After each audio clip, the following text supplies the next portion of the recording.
وَلَقَدْ يَسَّرْنَا الْقُرْآنَ لِلذِّكْرِ فَهَلْ مِن مُّدَّكِرٍ۔ اور ہم نے قرآن کو سمجھنے کے لیے آسان کر دیا، تو کوئی ہے جو سوچے سمجھے۔ صوت القرآن، قرآن کی آواز۔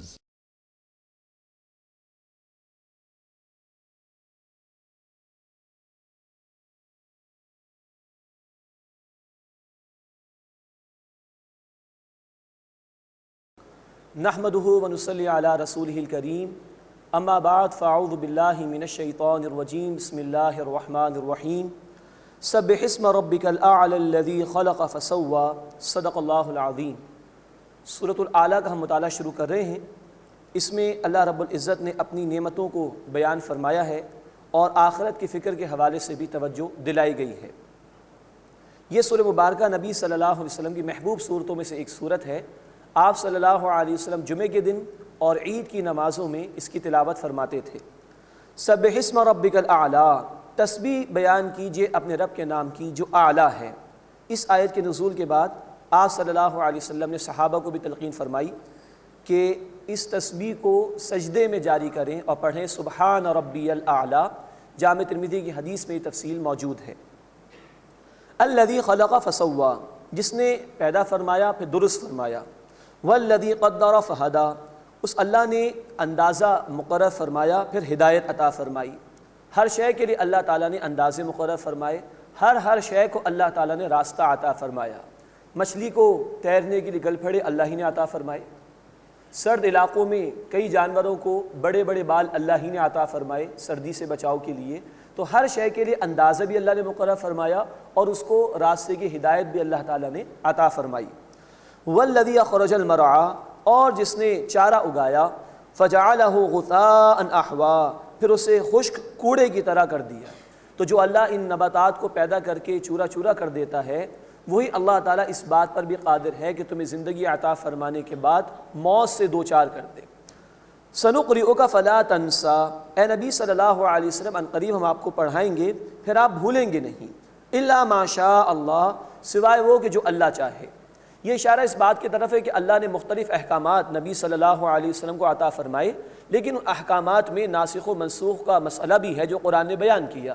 سورۃ البقرہ آیت نمبر 106 میں تفصیل آ چکی کہ اگر ہم کسی حکم کو منسوخ کرتے ہیں تو اس کے بعد اس جیسا ہی یا اس سے بہتر حکم عطا فرما دیتے ہیں۔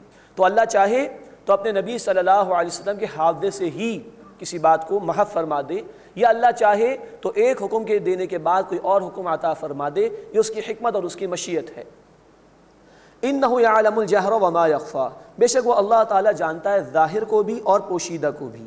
وَنُيَسِّرُكَ لِلْيُسْرَىٰ، اور اے نبی صلی اللہ علیہ وسلم ہم عنقریب آپ کو آسان راستے کے لیے آسانی عطا فرمائیں گے۔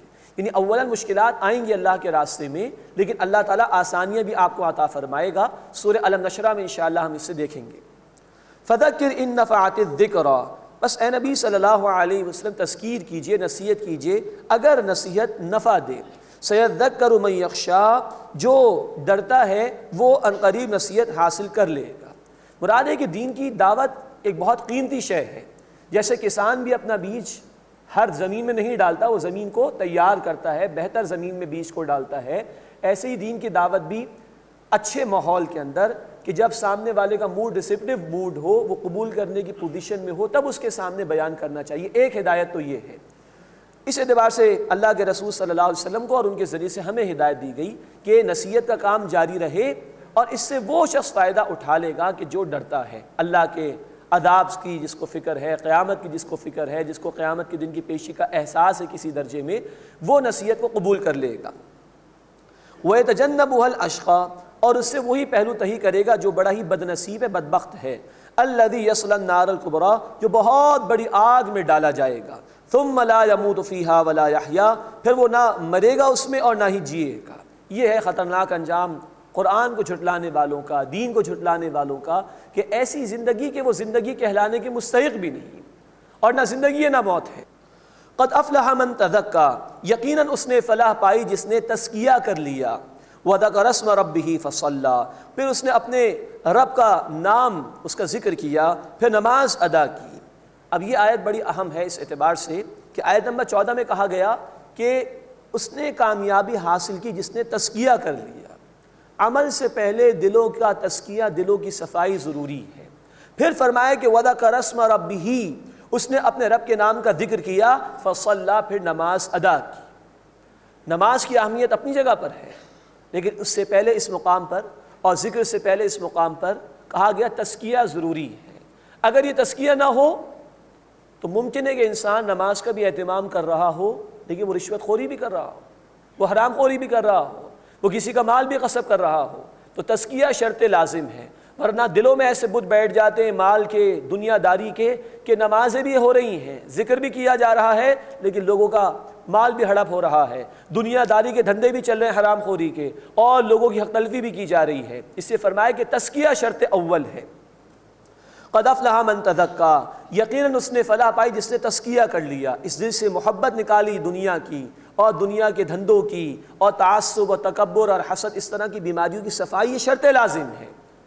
عمل سے پہلے فکر کی درستگی لازم ہے، اس کی طرف اشارہ۔ وَذَكَرَ اسْمَ رَبِّهِ فَصَلَّى، اور اس نے اپنے رب کے نام کا ذکر کیا، پس نماز ادا کی۔ بل تؤثرون الحیات الدنیا، بلکہ تم دنیا کی زندگی کو ترجیح دیتے ہو، والآخرۃ خیر وابقیٰ، اور آخرت بہتر بھی ہے اور ہمیشہ باقی رہنے والی بھی ہے۔ یہی حقیقت ہے جو پچھلے صحیفوں میں بھی اللہ نے بیان فرمائی۔ ان ھذا لفی الصحف الاولی، بے شک یہ بات پہلے صحیفوں میں بھی ہے، صحف ابراہیم و موسیٰ، ابراہیم علیہ السلام اور موسیٰ علیہ السلام کے صحیفوں میں۔ ہر رسول کی دعوت رہی، یہ دنیا عارضی ہے، فانی ہے، چند روزہ گزر کے تمہیں اللہ کی طرف چلے جانا ہے۔ غور کرو، جو لوگ چلے گئے دنیا سے، کیا لے کے گئے وہ اپنے ہاتھ سے؟ ان کی کمائی، ان کی جائیداد، ان کی کوالیفیکیشنز، ان کے مال و اسباب، کچھ گیا ان کے ساتھ؟ یہ عارضی سی زندگی ہے۔ اور آخرت، وَإِنَّ الدَّارَ الْآخِرَةَ لَهِيَ الْحَيَوَانُ، وہ ہمیشہ ہمیش کی زندگی ہے۔ تم دنیا کو ترجیح دے رہے ہو، حالانکہ آخرت بہتر بھی ہے اور ہمیشہ باقی رہنے والی بھی ہے۔ اب خود سوچو، عارضی فائدے کے حصول کے لیے ہمیشہ کی زندگی کا نقصان برداشت کرنے کی ہمت ہے تم میں؟ پھر بھی دنیا کو ترجیح دے رہے ہو۔ بل تؤثرون الحیات الدنیا، بلکہ تم دنیا کی زندگی کو ترجیح دیتے ہو، والآخرۃ خیر وابقیٰ، اور آخرت بہتر ہے اور ہمیشہ باقی رہنے والی ہے۔ ان ھذا لفی الصحف الاولی، بے شک یہی بات پہلے صحیفوں میں بھی ہے، صحف ابراہیم و موسیٰ، ابراہیم علیہ السلام اور موسیٰ علیہ السلام کے صحیفوں میں۔ بسم اللہ الرحمن الرحیم۔ هل اتاک حدیث الغاشیہ، اب سورۃ الغاشیہ کا آغاز ہو رہا ہے۔ اس میں نیک اور برے لوگوں کا انجام اللہ نے بیان فرمایا، اور اللہ کی نعمتوں کا ذکر بھی ہے، اور تذکیر کا فریضہ ادا کرنے کی تلقین بھی۔ یہ سورہ مبارکہ بھی نبی کریم صلی اللہ علیہ وسلم سورۃ الاعلیٰ کے ساتھ جمعے کے دن اور عید کی نمازوں میں تلاوت فرماتے تھے۔ هل اتاک حدیث الغاشیہ، اے نبی صلی اللہ علیہ وسلم، کیا آپ کے پاس چھا جانے والی آفت یعنی قیامت کی خبر پہنچی ہے؟ اس کا علم آپ تک پہنچا؟ مراد یہ کہ اللہ کے رسول صلی اللہ علیہ وسلم سے خطاب کر کے دوسروں کو سنایا جا رہا ہے۔ وجوہ یومئذ خاشعہ، کتنے ہی چہرے اس دن خوف زدہ ہوں گے، عاملۃ ناصبہ، عمل کرنے والے، مشقت اٹھانے والے۔ دنیا میں تو مست رہے، لیکن آخرت کے اندر شدید مشقتیں ہیں اللہ کے عذاب کی۔ تصلیٰ نارا حامیہ، دہکتی ہوئی آگ میں داخل ہوں گے۔ تسقیٰ من عین آنیہ، ایک کھولتے ہوئے چشمے سے پلائے جائیں گے پانی۔ لیس لہم طعام الا من ضریع، ان کے لیے کھانا نہیں ہوگا سوائے کانٹے دار جھاڑیوں کے، یہ کھانے کو دیا جائے گا۔ لا یسمن ولا یغنی من جوع، جو نہ فربا کریں گی جھاڑیاں، نہ بھوک سے بے نیاز کریں گی، نہ پیٹ بھرے گا، نہ کوئی ان سے فائدہ حاصل ہوگا، بلکہ گلے میں پھنسیں گی تو پینے کے لیے کھولتا ہوا گرم پانی دیا جائے گا۔ اللہم اجرنا من النار، اے اللہ ہمیں آگ کے عذاب سے محفوظ فرما۔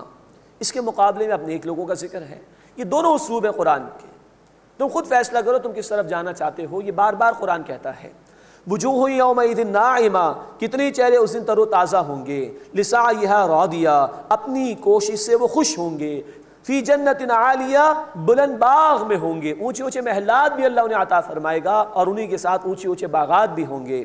لا تسمعوا فیہا لاغیا، وہ اس میں کوئی بھی لغو یعنی بیکار بات نہیں سنیں گے، فیہا عین جاریہ، اس میں ایک بہتا ہوا چشمہ ہے، فیہا سرور مرفوعہ، اس میں اونچے اونچے تخت ہیں، بڑی عمدہ نشستیں اللہ ان کو اونچی اونچی عطا فرمائیں گے، وَأَكْوَابٌ مَوْضُوعَةٌ، اور پیالے ہیں قرینے سے رکھے ہوئے، وَنَمَارِقُ مَصْفُوفَةٌ، اور غالیچے ہیں برابر برابر قطار میں بچھے ہوئے، وَذَرَابِيُّ مَبْثُوثَةٌ، اور مخملی فرش ہیں بچھے ہوئے، أَفَلَا يَنظُرُونَ إِلَى الْإِبِلِ كَيْفَ خُلِقَتْ، اب ہر دور کے ہر انسان کو قرآن کی دعوت فکر ہے اللہ کی معرفت کے حصول کے لیے۔ أَفَلَا يَنظُرُونَ إِلَى الْإِبِلِ كَيْفَ خُلِقَتْ، کیا وہ نہیں دیکھتے اونٹ کی طرف کہ کیسے وہ پیدا کیے گئے، وَإِلَى السَّمَاءِ كَيْفَ رُفِعَتْ، کیا وہ آسمان کی طرف نہیں دیکھتے کیسے اس آسمان کو بلند کیا گیا، وَإِلَى الْجِبَالِ كَيْفَ نُصِبَتْ، کیا وہ نہیں دیکھتے پہاڑ کی طرف کیسے وہ کھڑے کیے گئے، وَإِلَى الْأَرْضِ كَيْفَ سُطِحَتْ، اور کیا وہ نہیں دیکھتے زمین کی طرف کیسے وہ بچھائی گئی ہے۔ کتنی نعمتیں اللہ کی، اور ہر دور کے سمجھنے والے کے لیے غور و فکر کا سامان۔ ایک بدو کا تصور ذہن میں لے کر آئیے، وہ ایک اونٹ پر بیٹھا ہوا، یہ پہلی نشانی، آسمان اس کے سر پر ہے، یہ دوسری نشانی، زمین اس کے قدموں کے نیچے، تیسری نشانی، پہاڑ اس کے سامنے، یہ چوتھی نشانی۔ کتنا غور و فکر کا سامان۔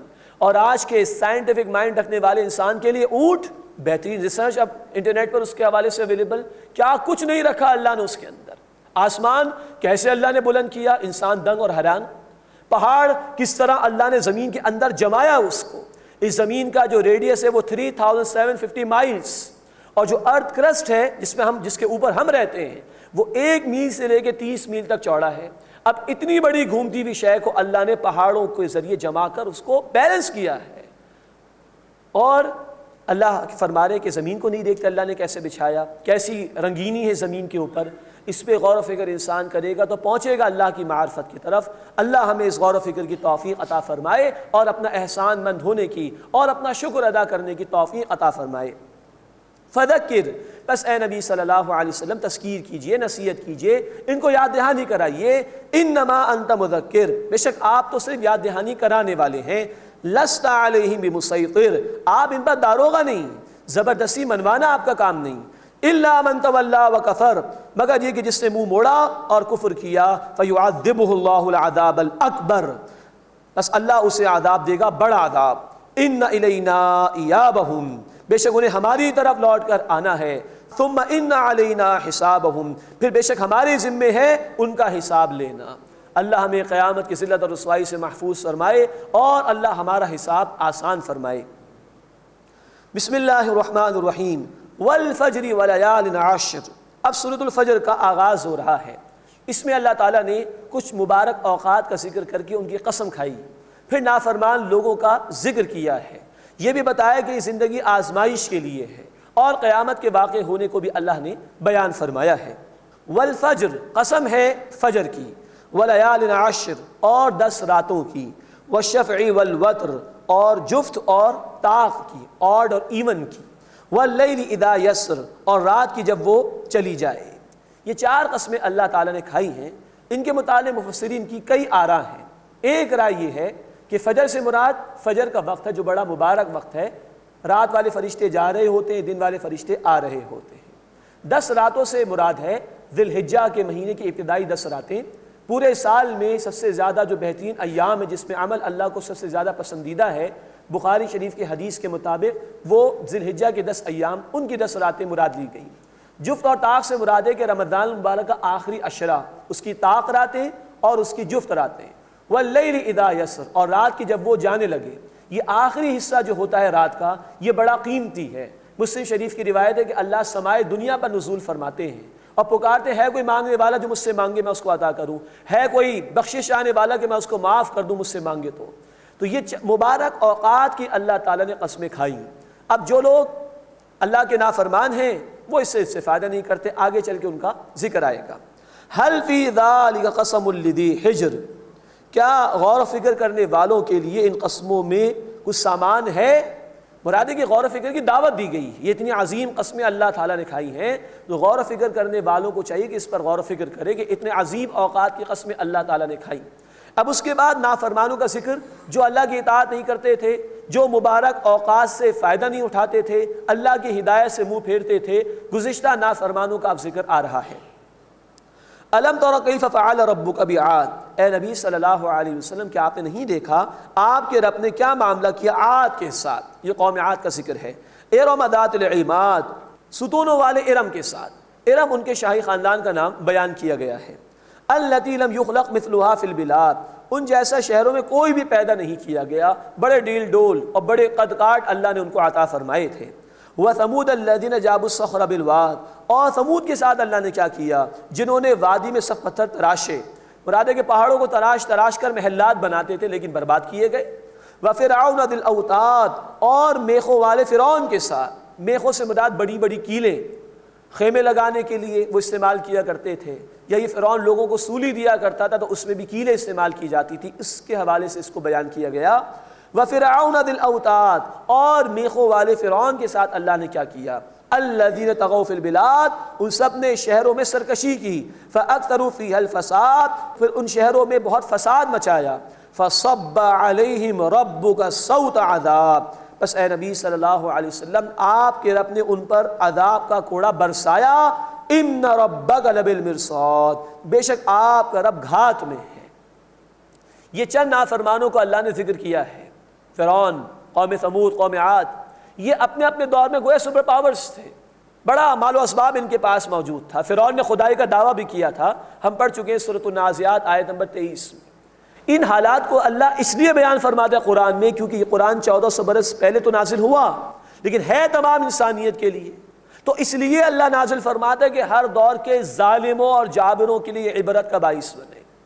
آج بھی لوگ ہیں جو زمین پر فساد مچا رہے ہیں، قوموں کو مٹانے کی کوشش کر رہے ہیں، مالیات کے ذریعے سے، میڈیا کے ذریعے سے کنٹرول کر رہے ہیں، اسلحہ استعمال کر کے لوگوں کو برباد کر رہے ہیں، تباہی سے دوچار کر رہے ہیں۔ ان سب کے لیے اللہ کے الفاظ آج بھی موجود ہیں، اللہ گھاٹ میں بیٹھا ہوا ہے، جب اس کی پکڑ آئے گی تو ان ظالموں کو بھی اللہ چھوڑے گا نہیں، یہ وعدہ ہے اللہ تعالیٰ کا۔ اب اس کے بعد اس بات کا ذکر ہے کہ ہر لمحہ جو انسان پر بیت رہا ہے وہ آزمائش کے لیے۔ فَأَمَّا الْإِنسَانُ إِذَا مَا ابْتَلَاهُ رَبُّهُ فَأَكْرَمَهُ وَنَعَّمَهُ، بس انسان کو جب اس کا رب آزماتا ہے پھر اس کو عزت دیتا ہے اور اسے نعمت عطا فرماتا ہے، فَيَقُولُ رَبِّي أَكْرَمَنِ، تو کہتا ہے میرے رب نے مجھے عزت دے دی، اترانا لگتا ہے۔ وَأَمَّا إِذَا مَا ابْتَلَاهُ، اور جب اس کا رب اسے آزماتا ہے، فَقَدَرَ عَلَيْهِ رِزْقَهُ، اور اس پر روزی کو کچھ تنگ کر دیتا ہے، نپا تلا دیتا ہے، فَيَقُولُ رَبِّي أَهَانَنِ، تو کہتا ہے کہ میرے رب نے مجھے ذلیل کر دیا۔ یہ ہے بے صبرہ انسان، مادہ پرست انسان، جو روزی کے مل جانے نہ ملنے کو ہی اونچ اور نیچ کا معیار سمجھتا ہے۔ حالانکہ دونوں آیات میں، آیت نمبر 15 اور 16 میں اللہ نے ابتلا کے الفاظ استعمال فرمائے۔ ابتلا، آزمائش، آزمائش، اللہ دے کر بھی آزما رہا ہوتا ہے، اللہ لے کر بھی آزما رہا ہوتا ہے۔ نیک لوگ تو اس بات کو سمجھ لیتے ہیں، اس لیے کوئی نعمت ملتی ہے تو شکر ادا کرتے ہیں، کوئی تکلیف آتی ہے تو صبر کرتے ہیں، بخاری شریف کی حدیث کے مطابق۔ لیکن دنیا پرست آدمی وہ دیکھتا ہے کہ مال لے لیا گیا مجھ سے، وہ واویلے مچاتا ہے، مل جاتا ہے تو تکبر میں آ جاتا ہے۔ حالانکہ ہر شے جو دی جا رہی ہے وہ امتحان کے لیے، ہر لمحہ جو بیت رہا ہے وہ امتحان کے لیے ہے۔ کلا، ہرگز نہیں، بل لا تکرمون الیتیم، بلکہ تم یتیم کی عزت نہیں کرتے، ولا تحاضون علی طعام المسکین، اور مسکین کو کھانا کھلانے کی رغبت نہیں دلاتے۔ یعنی کہ جو مادہ پرست لوگ ہیں، جنہوں نے مال کو ہی معیار بنا رکھا ہے، وہ اخلاقی اعتبار سے اتنے گرے ہوئے ہوتے ہیں کہ کسی یتیم کی کفالت بھی نہیں کرتے، کسی مسکین کو کھانا کھلانا تو دور کی بات، کسی دوسرے کو رغبت بھی نہیں دلاتے، بھائی تم اس کو کھلا دو، اس کی مدد کر دو۔ یہ گراوٹ انسان میں پیدا ہوتی ہے جب وہ مال کو ہی گویا معبود بنا لیتا ہے اور اللہ کے تقاضوں کو فراموش کر دیتا ہے۔ وَتَأْكُلُونَ التُّرَاثَ أَكْلًا لَمًّا، اور تم میراث کا مال سمیٹ سمیٹ کر کھاتے ہو، یہ بھی بہت بڑا جرم ہے۔ سورہ النساء آیت نمبر 11 اور 12 میں وراثت کے احکامات آ چکے، وہاں اللہ تعالیٰ نے فرمایا کہ یہ وراثت کے احکامات اللہ کی حدود ہیں، اور جو ان حدود کو پامال کرے گا وہ ظلم کرتا ہے اپنے اوپر، اور اللہ کے عذاب میں اسے گرفتار کیا جائے گا۔ آج ہمارے معاشرے میں یہ بہت عام ہے، کبھی چچا جو ہے وہ اپنے بھتیجے کا مال ہڑپ کر جاتا ہے، کبھی بڑا بھائی چھوٹے بھائی کا مال ہڑپ کر جاتا ہے، کبھی بہنوں کو، بیٹیوں کو محروم کر دیا جاتا ہے جائیداد سے۔ یہ بہت بڑا جرم ہے اللہ کی نگاہوں میں، اور یہ مادہ پرست لوگ جو دنیا پرست ہیں، یہ ان کی روش ہے جس کو قرآن نے یہاں بیان کیا۔ وَتَأْكُلُونَ التُّرَاثَ أَكْلًا لَمًّا، تم میراث کا مال سمیٹ سمیٹ کر کھاتے ہو، وَتُحِبُّونَ الْمَالَ حُبًّا جَمًّا، اور تم مال سے محبت کرتے ہو بڑی شدید محبت، اور اسی میں دیوانے ہو گئے ہو۔ لیکن سوچ لو یہ دنیا، اس کی زندگی یہ عارضی ہے، فانی ہے، ختم ہو جائے گی، کتنا ہی بنا لو، کتنا ہی کما لو، ساتھ تمہارے کچھ نہیں جائے گا، پیشی ہے اللہ کے حضور قیامت کے دن۔ کلا، ہرگز نہیں، اذا دکت الارض دکن دکا، جب زمین کوٹ کوٹ کر برابر کر دی جائے گی، وجاء ربک والملک صفا صفا، اور آ جائے گا اے نبی صلی اللہ علیہ وسلم آپ کا رب بھی اور فرشتے بھی قطار در قطار صفے باندھ کر، وجیء یومئذ بجہنم، اور اس دن جہنم لائی جائے گی، یومئذ یتذکر الانسان، اس دن انسان نصیحت حاصل کرے گا، وَأَنَّى لَهُ الذِّكْرَى، اور اسے نصیحت حاصل کرنا کہاں فائدہ دے گا۔ یہ ہے حسرت برا انجام نافرمانوں کے لیے۔ موقع دنیا میں تھا، مہلت دنیا میں تھی، وہاں فائدہ نہیں اٹھایا، آخرت میں کوئی فائدہ نہیں ہوگا نصیحت حاصل کرنے کا۔ غرق ہوتے ہوئے تو فرعون بھی ایمان لے آیا تھا، سورہ یونس آیت نمبر 90 سے لے کے 92 تک ذکر آیا، لیکن کوئی فائدہ نہیں۔ یقول یا لیتنی قدمت لحیاتی، وہ کہے گا کاش میں نے اپنی اس آخرت کی زندگی کے لیے پہلے کوئی عمل آگے بھیجا ہوتا، کاش میں نے محنت کی ہوتی۔ یہ بہت بڑی اف ہے، یہ بہت بڑا کاش ہے جس کا کوئی فائدہ نہیں قیامت کے دن۔ مہلت آج ہے، انسان کو آج عمل کرنا چاہیے، اللہ آج ہمیں عمل کرنے کی توفیق عطا فرمائے، اور قیامت کے دن کی ذلت اور رسوائی سے اللہ ہماری حفاظت فرمائے۔ فَيَوْمَئِذٍ لَا يُعَذِّبُ عَذَابَهُ أَحَدٌ، اس روز جیسا اللہ عذاب دے گا ایسا عذاب کوئی نہیں دے گا، وَلَا يُوثِقُ وَثَاقَهُ أَحَدٌ، اور اس دن جیسا اللہ باندھے گا کوئی نہیں باندھے گا۔ یہ شدید الفاظ ہیں عذاب کی کیفیات کے۔ یہ ہوا نافرمانوں کا انجام، جنہوں نے اللہ کی نعمت سے فائدہ نہیں اٹھایا، جنہوں نے اللہ کی ہدایت سے فائدہ نہیں اٹھایا، جو ہدایت سے دور ہو گئے۔ اب ان کا ذکر آ رہا ہے جو ہدایت پر تھے، جنہوں نے مبارک اوقات سے فائدہ اٹھایا، جو مہلت تھی اس سے فائدہ اٹھایا، اللہ ہمیں بھی ان میں شامل فرمائے۔ یا ایتھا النفس المطمئنہ، اے اطمینان والی روح، ارجعی الی ربک راضیۃ مرضیہ، تو لوٹ جا اپنے رب کی طرف، وہ تجھ سے راضی اور تو اس سے راضی۔ اللہ یہ الفاظ ہمارے حق میں بھی قبول فرمائے۔ لیکن یہاں کہا جا رہا ہے اطمینان والی روح، لفظ و نفس کا آیا ہے، مراد اطمینان والی روح۔ نفس کی 3 اقسام قرآن نے بیان کی، سورہ یونس آیت 53، نفس امارہ، وہ نفس جو برائی کی دعوت دیتا ہے، جس انسان میں بدی کی قوت غالب آ جائے تو گویا نفس امارہ کی طرف۔ نمبر 2 نفس لوامہ، سورۃ القیامہ آیت نمبر 2، ملامت کرنے والا نفس، جس میں کشمکش جاری رہتی ہے، انسان نیکی کرتا ہے اطمینان ہوتا ہے، بدی کرتا ہے ضمیر ملامت کرتا ہے۔ انتہا یہ ہے کہ انسان کی نیکی کی قوت بدی کی قوت پر غالب آ جائے، یہ ہے نفس مطمئنہ جس کا یہاں ذکر کیا جا رہا ہے، جس میں انسان اپنی نیکی کی قوت کو مضبوط سے مضبوط تر کرتا ہے اور وہ بدی کی قوت پر غالب آ جاتی ہے۔ اللہ یہ الفاظ ہمارے حق میں قبول فرمائے۔ ارجعی الی ربک راضیۃ مرضیہ، تو لوٹ جا اپنے رب کی طرف، وہ تجھ سے راضی ہو گیا اور تو اس سے راضی ہو گئی۔ فادخلی فی عبادی، پس تو داخل ہو جا میرے بندوں میں، وادخلی جنتی، اور تو داخل ہو جا میری جنت میں۔ بسم اللہ الرحمن الرحیم۔ لا اقسم بہذا البلد، اب سورۃ البلد کا آغاز ہو رہا ہے۔ اس میں اللہ تعالیٰ نے اپنی نعمتوں کا بیان فرمایا، اور یہ بات بیان فرمائی کہ حقیقتاً جو نیک بننا چاہتا ہے اسے ایک مرحلے سے گزرنا ہوگا، اس کا ذکر آئے گا انشاءاللہ، اور آخرت کے نتائج کو اللہ تعالیٰ نے بیان فرمایا۔ لا اقسم بہذا البلد، نہیں میں اس شہر کی قسم کھاتا ہوں۔ نہیں سے مراد یہ کہ مشرکین مخالفت کر رہے تھے، جھٹلا رہے تھے اللہ کے رسول صلی اللہ علیہ وسلم کی دعوت کو، اللہ اس کے لیے نفی فرما رہے ہیں۔ اقسم بہذا البلد، میں اس شہر یعنی مکہ کی قسم کھاتا ہوں۔ وانت حل بہذا البلد، اور اے نبی صلی اللہ علیہ وسلم آپ اس شہر میں حلال کر لیے گئے ہیں۔ بیت الحرام اسی شہر میں ہے، وہ مسجد، وہ گھر جس کی حرمت برقرار رکھنا لازم ہے۔ یہ پورا شہر مکے کا یہ حرام ہے، یہاں تقدس برقرار رکھنا ضروری ہے۔ یہاں تو جانوروں کو بھی مارنے کی ممانعت ہے، یہاں تو وہ لوگ اپنے والد کے دشمن کو بھی کچھ نہیں کہتے تھے، لیکن اے نبی صلی اللہ علیہ وسلم اسی محترم شہر میں آپ کو حلال کر لیا گیا ہے۔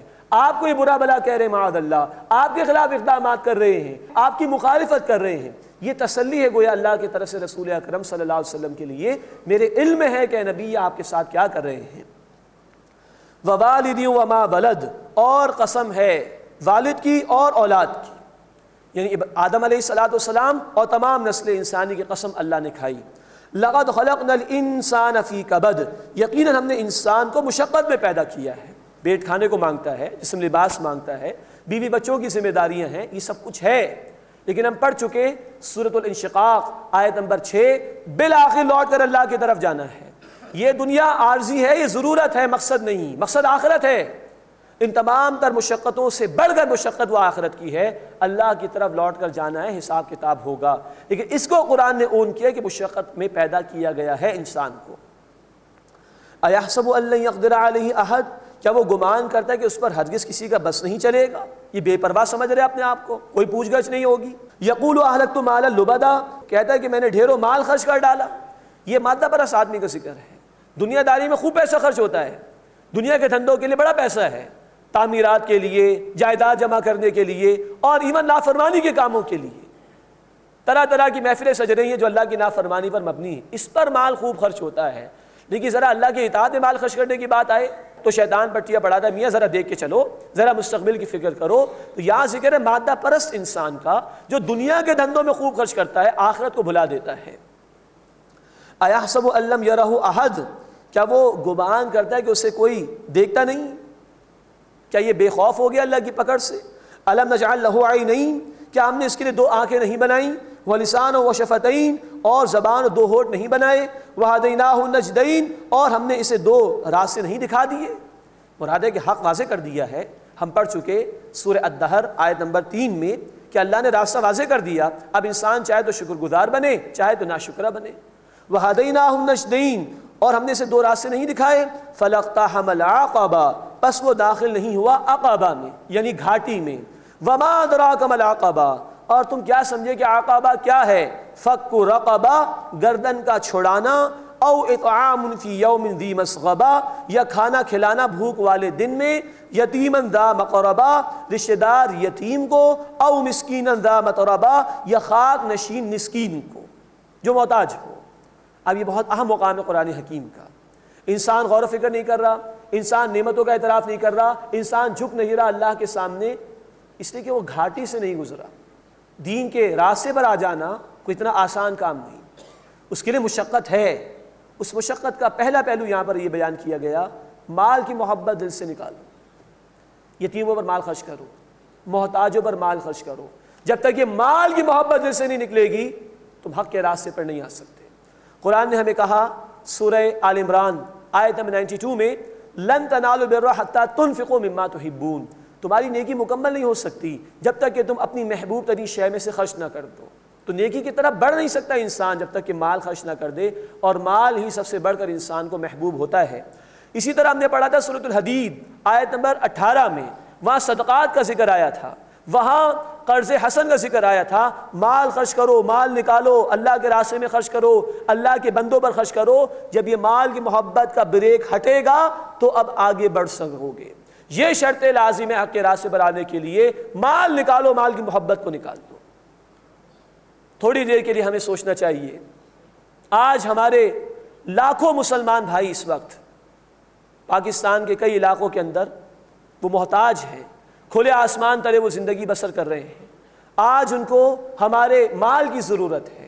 ہم تو عید کی تیاریاں غالباً کر رہے ہیں، ہم تو اور بھی کچھ نعمتوں سے استفادہ کر رہے ہیں، لیکن ان کے پاس سر ڈھانپنے کے لیے کچھ چھت بھی نہیں ہے، ان کے پاس لباس بھی اس وقت نہیں ہے۔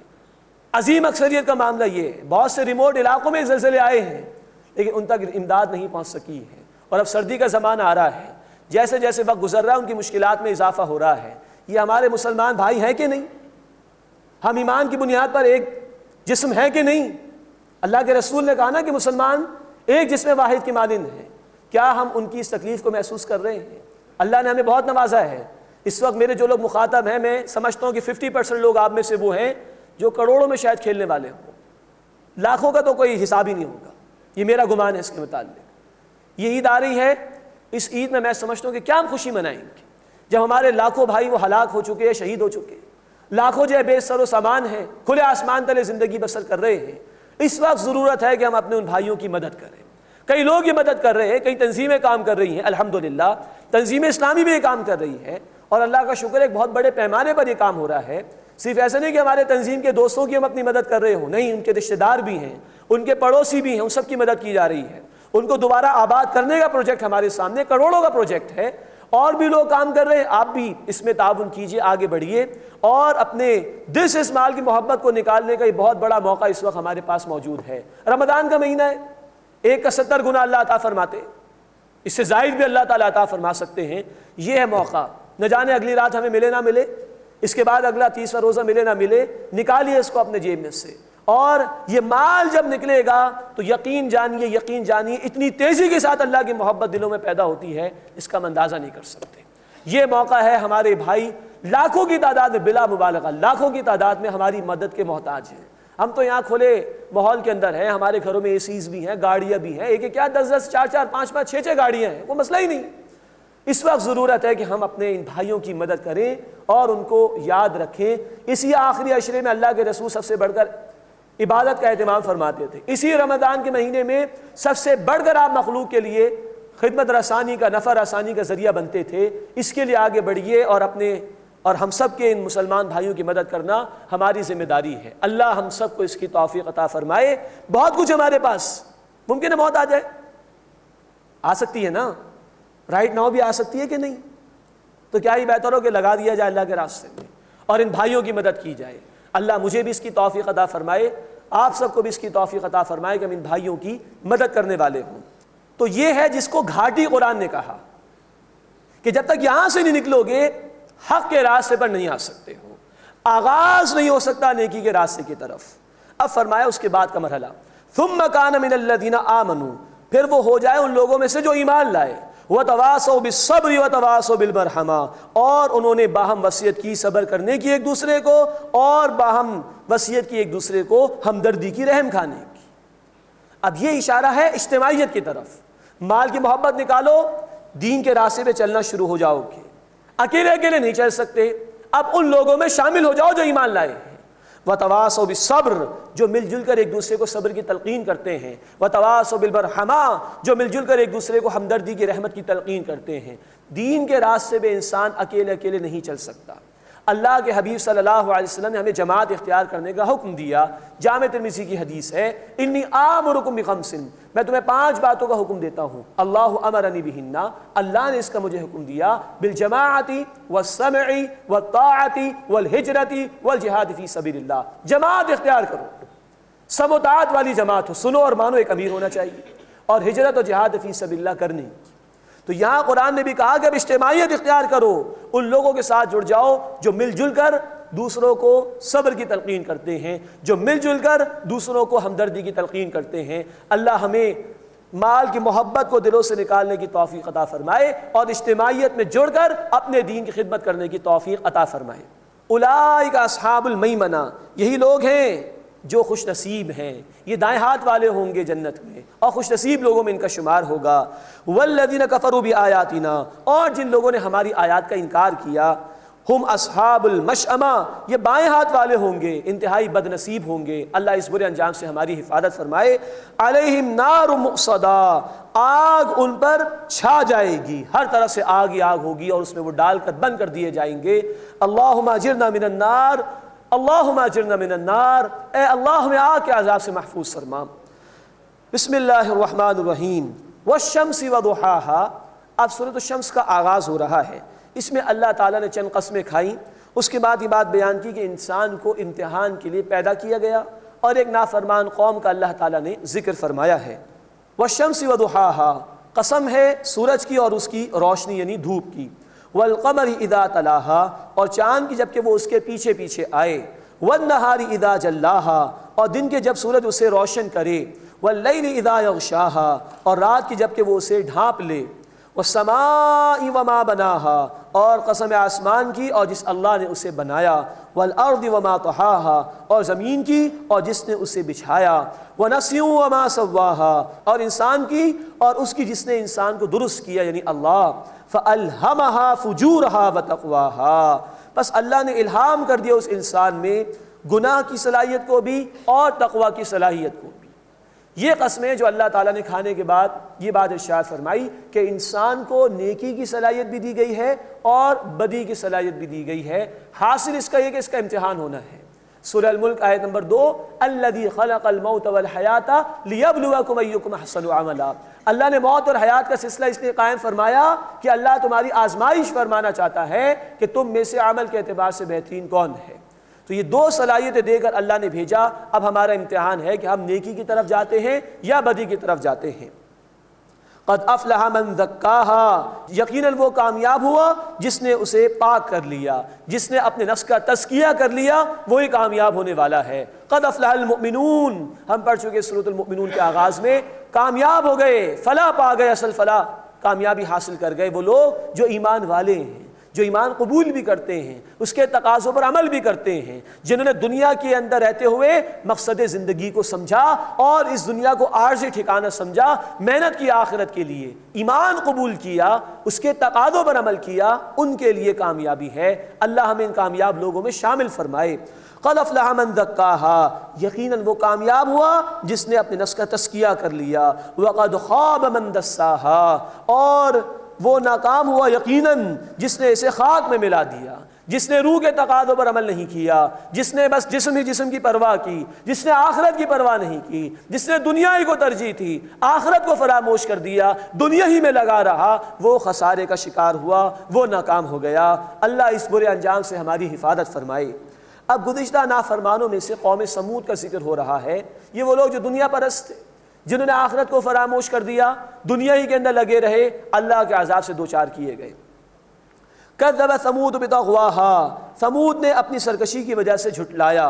اذ انبعث اشقاہا، جب ان میں سے ان کا ایک بد نصیب، ایک بدبخت اٹھ کھڑا ہوا۔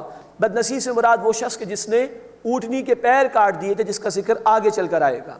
فقال لهم رسول اللہ، تو ان سے کہا اللہ کے رسول یعنی صالح علیہ السلام نے، ناقۃ اللہ، یہ اللہ کی اونٹنی ہے، وسقیاہا، اور اس کے پینے کی باری مقرر ہے۔ ہم پڑھ چکے ہیں دیگر مکی صورتوں میں، ایک دن اونٹنی کے لیے مقرر تھا پانی پینے کا، ایک دن ان کے لیے اور ان کے جانوروں کے لیے مقرر تھا۔ فکذبوہ، تو انہوں نے ان کو جھٹلایا، فعقروہا، اور اس کی ٹانگیں یعنی اونٹنی کی ٹانگیں انہوں نے کاٹ ڈالی، جس سے وہ ہلاک ہو گئی۔ فدمدم علیہم ربہم بذنبہم فسواہا، پھر ان کے رب نے ان پر ان کے گناہ کی وجہ سے ہلاکت ڈال دی، پھر انہیں برابر کر دیا، تباہ و برباد کر دیا بالکل۔ ولا یخاف عقباہا، اور وہ اللہ اس کے انجام سے ڈرتا نہیں ہے۔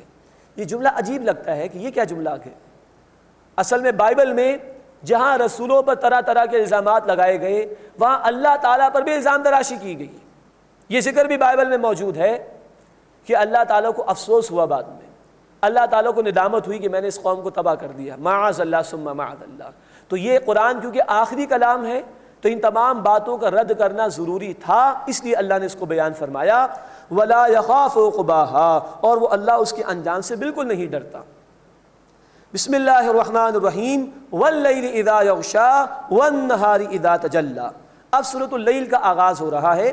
اس کی ابتدا میں بھی اللہ نے چند قسمیں کھائی ہیں، پھر انسانوں کے اعمال کا ذکر کیا ہے، ساتھ ہی یہ بات واضح کی گئی کہ جیسے انسانوں کی کوششیں مختلف ہیں، ان کے نتائج بھی روز قیامت مختلف ہوں گے۔ واللیل اذا یغشا، قسم ہے رات کی جب وہ ڈھانک لے، والنہار اذا تجلی، اور دن کی جب وہ روشن ہو جائے، وما خلق الذکر والانثی، اور اللہ کی جس نے نر اور مادہ پیدا فرمائے۔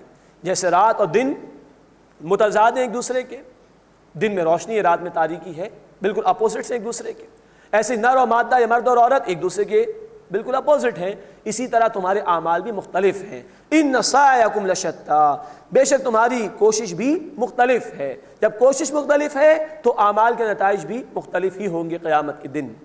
اس کے بعد بڑی اہم آیات آ رہی ہیں اللہ کے قانون ہدایت کے ضمن میں، اور وہ یہ ہے کہ جو نیکی کی طرف بڑھنا چاہے گا، پہلا اسٹیپ اس کو خود لینا ہے، لے لے گا اللہ اس کو آسانی عطا فرما دیں گے نیکی کی طرف۔